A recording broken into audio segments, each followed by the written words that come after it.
Well, that was a surprise. Didn't see that coming. Elden Ring Nightreign was announced. It's a standalone action game, sorta set in the Elden Ring world. They say it's like a parallel world or parallel universe. It's not a DLC. It uses a lot of the same assets from Elden Ring. Here we see some familiar enemies. It even looks like there's some characters from Dark Souls in here. It's a bit confusing, a bit confounding. I mean, what the hell is the Nameless King doing here in my Elden Ring? It appears the universes are melding together here. From what I gather, it's pretty much an experimental spin-off. Uses Elden Ring as a base.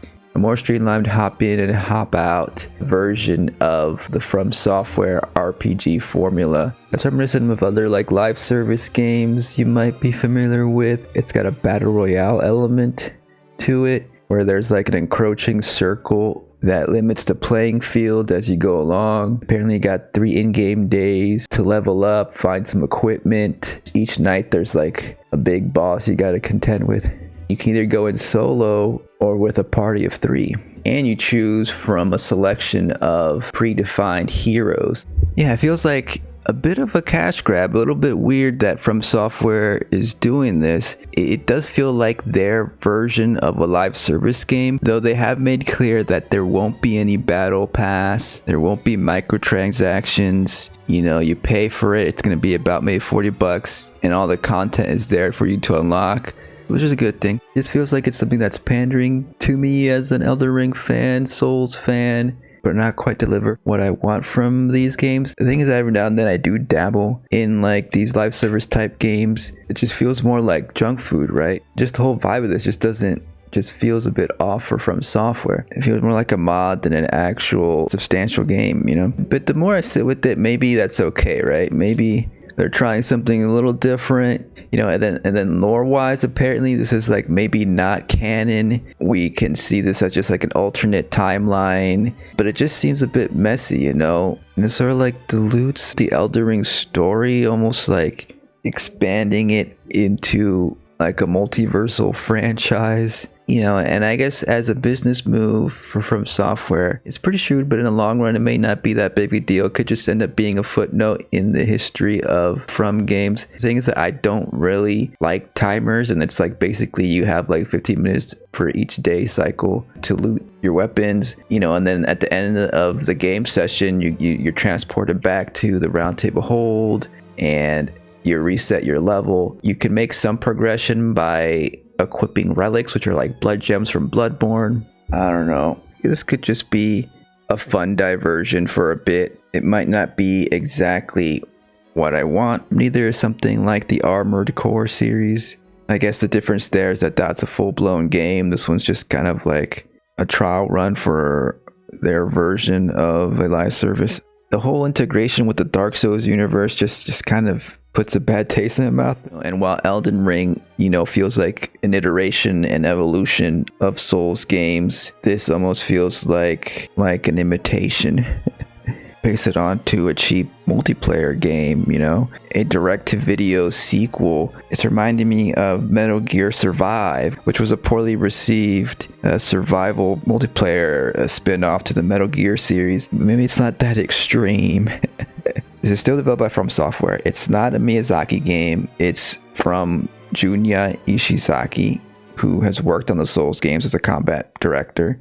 Really, this whole project here, Nightreign, is an indication of where I think From Software wants to go in, you know, in terms of releasing maybe smaller games from different directors in between their big sellers. My concern is that even though they're growing as a company, they may end up stretching themselves thin, and maybe some of these projects like Nightreign are just gonna, let us say, tarnish the image of From Software. But then again, that's the thing about taking these risks here. Like, sometimes they may not pay off, you know, but other times it could lead to something real special. This idea of Nightreign could have worked better as a DLC for Elden Ring, just a smaller expansion compared to Shadow Erdtree that focus on multiplayer, where you can take the characters you've made in the base game and DLC to this new world. You can still have it stand alone and have these heroes you can choose from. If you just want to jump in quick, I think it still could have worked. It also just feels a bit undercooked and rushed. Still going to release on PS4 and Xbox One. I think in general it's nice that games are more accessible to people who may not have the current gen consoles or a good PC. And again, this is coming from someone who just got a PS5. But because this is not DLC attached to Elden Ring, I almost feel like this was the moment to actually move forward with technology with the Elden Ring engine and make better use of the hardware. Might as well introduce things you can't on old hardware. For example, an increased player limit. Lore-wise, this Night Lord character that is the main baddie in this game, it seems to have some connection with the Nox, because the Nox talk about the Lord of Night. What if you could choose to side with the Night Lord, maybe after beating him, invade other players as they're going along? Or maybe the Night Lord boss could be a PvP boss where other players can be summoned in to fight alongside the boss or something, reminiscent of what they've done in other Souls games, something that was missing from Elden Ring. This is something that I speculated they could have done with future updates to the DLC. Introduce something like the Chalice dungeons, some kind of procedural mode like they did in Bloodborne. This is kind of like an extension of that, but just make it an open world map. I guess the vision of Junya Shisaki was to just focus on co-op. He said himself there's no plan to include PvP. If people are into this game, there could be some updates to it, and maybe that could be a different mode. I don't know. Right now it just feels like they're kind of testing the waters with this without having to commit too much to it. Kind of comes across a little bit like a cheap asset flip. Games are hard to make, they're expensive. There are a lot of resources you got to put into, a lot of human power, and maybe why not just remix all the stuff you worked on for a fun little experiment, and see how it goes. It seems like it's not going to take too much of their time, and they're going to still be working on a bunch of other games that have a lot more substance to them. Maybe I'm just overthinking it. I just hope it's not indication of a watering down of what From Software is. And, with the looming potential that Sony may in fact buy out Kadokawa, the company that owns From Software, could this be an ill omen, Could we be seeing a much more dire future in which From Software games in the future will mimic more of the worst aspects of the game industry? So maybe I'm being a doomer.